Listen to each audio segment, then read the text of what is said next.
o ti John Penry, a mae'r cwmni yma heddi chydig bach yn fwy na'r arfer falle. Mae yna 4 ohono ni wedi gwasgu mewn i'r stafell fach, ond y croeso yn groeso cynnes i chi.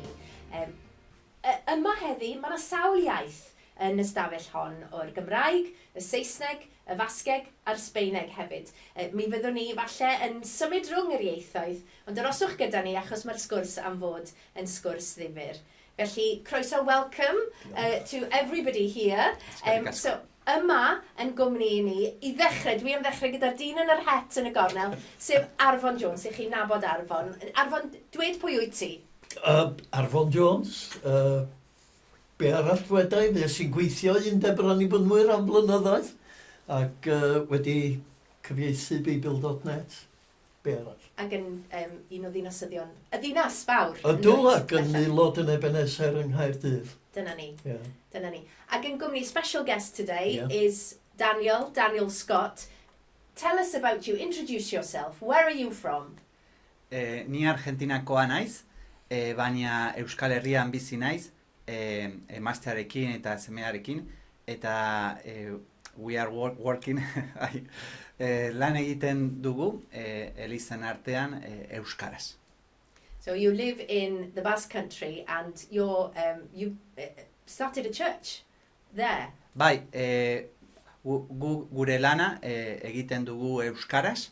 Euskara da Euskal Herriaren hizkuntza eta oso garrantzitsua da. Da hemen bezala, Gales hizkuntzarekin, eta gure lana egiten dugu normalean euskaraz, eta sortzen ari gara eliza bat euskaraz, dena euskara. Izan ere ez dago eliza bat protestantea edo evangelikoa euskaraz, orduan hau da gure ametsa. Felly mae Daniel wedi cychwyn eglwys yn yr iaith Fasgeg. Ie, yr eglwys gyntaf sydd yn yr iaith Fasgeg yn unig. A mae'n rhyfeddol, criw bach ydyn nhw ar hyn o bryd, ond mae'n gweithio mewn sefyllfa yn Wlad y Basg sydd yng Ngogledd Sbaen, lle mae'n bwysau mawr, mae'r rhan fwyaf o'r eglwysi Catholig yn benna, yn addoli trwy gyfrwng y Sbaeneg, a mae'n eglwysi Saesneg hefyd. Ond mae Daniel a finne hefyd yn credu bod hi'n bwysig iawn bod pobl yn cael addoli yn iaith y galon.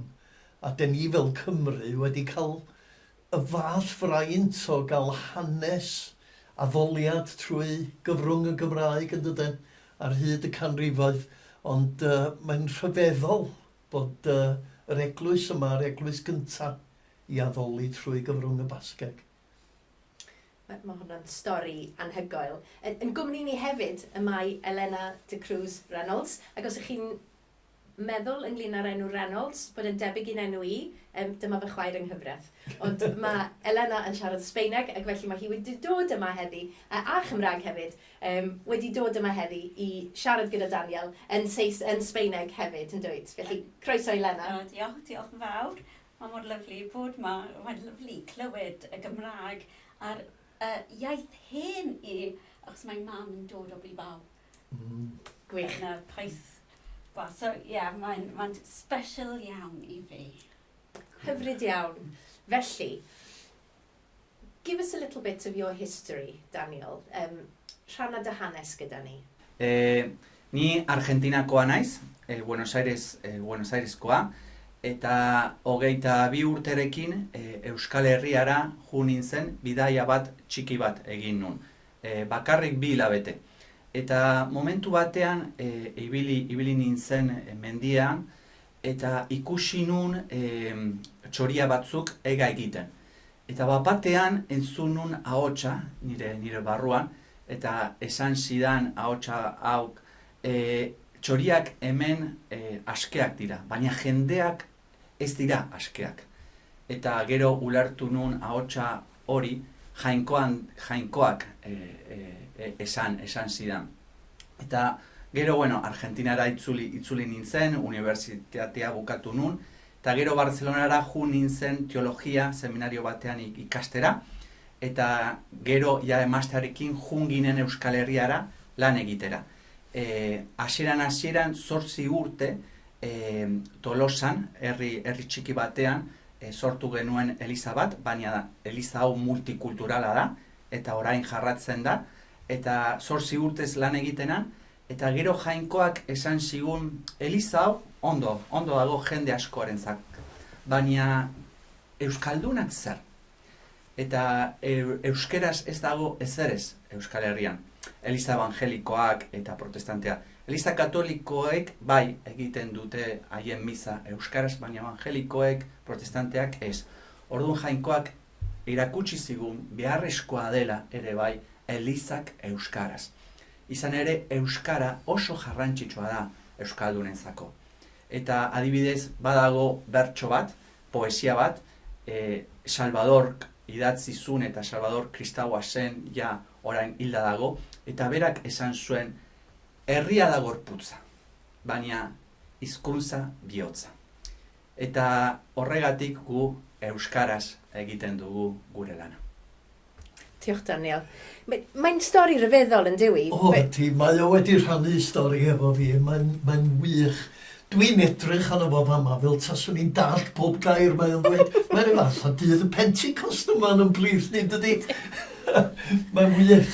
Ond hynny di, yr hyn sydd yn bwysig, mae Daniel yn gweithio fel cenhadwr yng Ngwlad y Basg mewn cysylltiad a mudiad lingwau Christi, a dwi'n un o ymddiriedolwyr lingwau Christi. A pwrpas lingwau Christi a'r genhadaeth ydy annog ieithoedd lleiafrifol, pobl sydd yn siarad iaith i calonau, iaith leiafrifol, i addoli trwy gyfrwng yr iaith honno. Mae lingwau Christi wedi bod yn gweithio enghraifft yn Luxembourg. Ac mae'r eglwysi i gyd naill llai yn yr Almaeneg neu yn y Ffrangeg. Ond rwan, trwy lingwau Christi, mae'n eglwys yn addoli trwy gyfrwng y Luxembourgeg. Luxembourgeg ydy iaith galon y bobl, ond maen nhw'n addoli naill llai yn Ffrangeg neu yn Almaeneg. Felly, den ni eisiau annog y bobl sydd yn siarad y ieithoedd lleiafrifol yma i addoli Duw ac i ddod i nabod Iesu Grist trwy gyfrwng yr iaith honno. Ac mae'n rhyfeddol, mae'n 69 o ieithoedd lleiafrifol brodorol yn Ewrop. 69 wedi cofrestru. Oes ganddyn nhw eglwysi ar hyn o bryd? Modd i fynegu yr angen ysbrydol? Mae'r rhai efo eglwysi, ond mae'r mwyafrif yn tueddu i addoli yn y ieithoedd mwyafrifol, Sbaeneg, yr Eidaleg, Almaeneg ac yn y blaen. Ac fel Cymro Cymraeg, sydd yn cael y fraint o addoli Duw yn iaith yng Nghalon, dwi'n awyddus i weld pobl eraill sydd yn siarad ieithoedd lleiafrifol yn Ewrop yn addoli yn iaith i calon nhw. Ac mae'n wych, dwi'n meddwl, be mae Daniel a'i wraig Martwn i wneud. Ac mae hyn yn rhywbeth sydd yn agos i'n calonau ni fel Cymru, beth bynnag yn ddiwe. Felly mae deall bod hyn yn rhywbeth sydd yn digwydd, a ddim wedi digwydd yn hanesyddol mewn gwledydd eraill, yn eitha syndod. Ydy'r Beibl ar gael yn yr ieithoedd llai defnydd yma? Dim ym mhob un, ond mae o mwyafrif ohonyn nhw hefo Beibl, ond mae angen cyfeithiadau newydd, dwi'n credu. Oeddwn ni'n siarad hefo Daniel, mae'n Beibl ar gael yn y Fasgeg, ond oedd o'n dweud bod o'n teimlo bod angen rhywbeth mwy cyfoes tebyg i Beibl.net yn y Fasgeg. Dwi'n awyddus i weld yr un math o beth yn digwydd yn y Llydaweg. Ac bod yr ieithoedd yma yn dod eto yn ieithoedd byw. Mae'n adnewyddiad yng Ngwlad y Basg ac mewn llawer o'r gwledydd eraill. Ond yn rhy aml, does gan yr eglwys ddim cyfraniad i wneud. A weithiau mae'r eglwys yn wrthwynebus i'r symudiad. Yr eglwys swyddogol? Yr eglwys swyddogol, ia.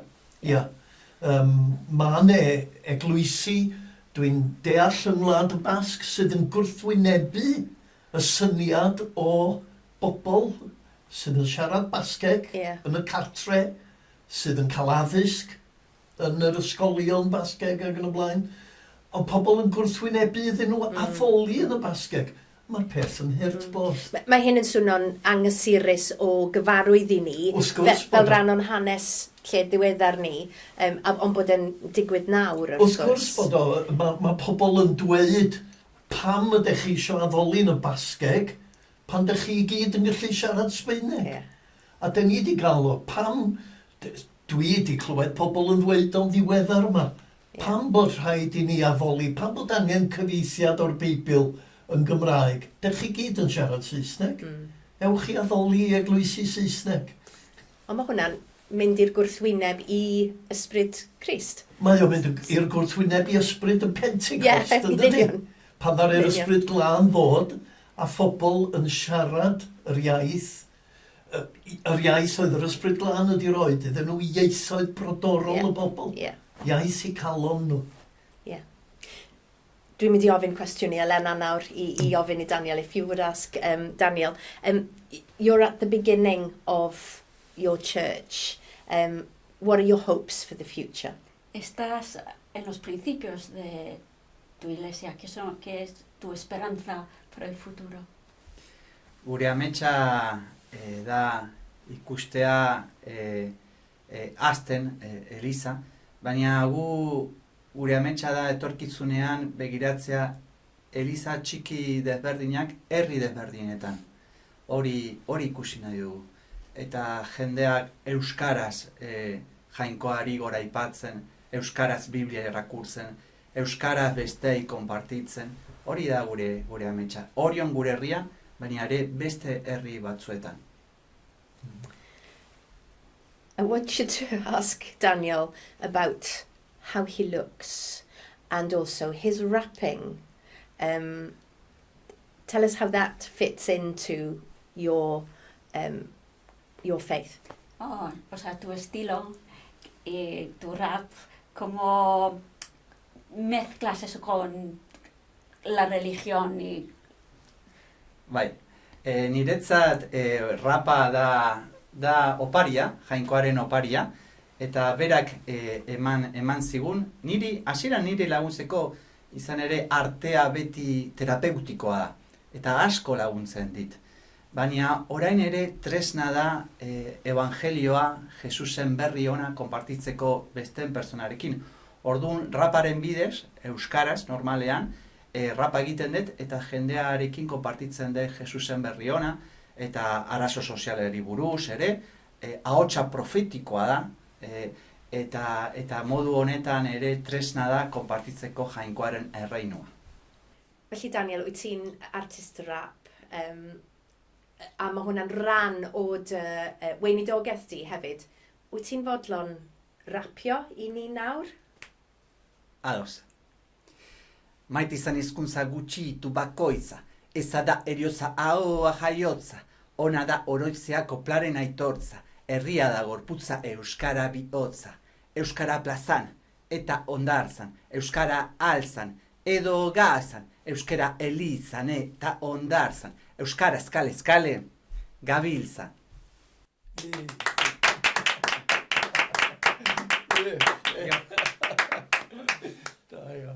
Mae Daniel yn rapio, fel o'n i'n Ydy, dweud. dwi eisiau gofyn cwestiwn i ti. Ie. Mae Daniel yn defnyddio celfyddyd fodern i rannu neges efengylius i Grist. Pam bod hwnna'n bwysig?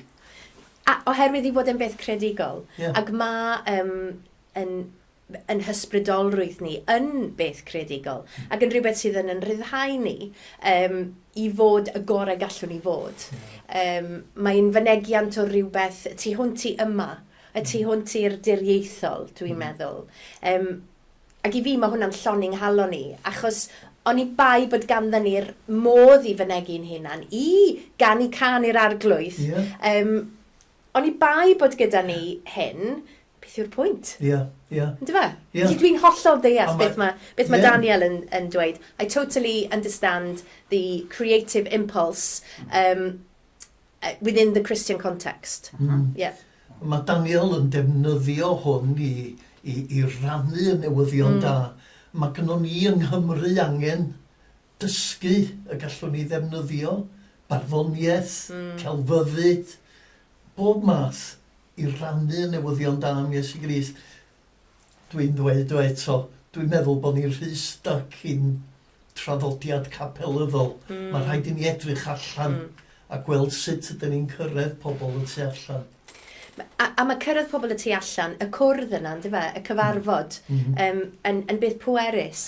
Dwi'n diolch i chi gyd am ddod yma heddi i gael cwrdd â ni, i gael y sgwrs, i rwydweithio, i ryngweithio ac i wneud y cysylltiadau. Dyma sydd angen i ni wneud fel Cristnogion yn y byd, yn dyfa, yw cysylltu yn gilydd, dod i gyfarfod yn gilydd a chyfarfod yn colonnau yn gilydd hefyd. Felly, diolch yn fawr iawn. Thank you so much, both of you, for coming in, for taking the time to talk to us, for making the human connections, I think, which shows God in the world, I think. Diolch yn fawr iawn. Diolch yn fawr. Ti'n licio'n happy, dweud? Yn fawr iawn. Mae'n neud i ti edrych yn ŵr bonheddig go arbennig. Gwr bonheddig Basgaidd. Basgaidd. Hollol.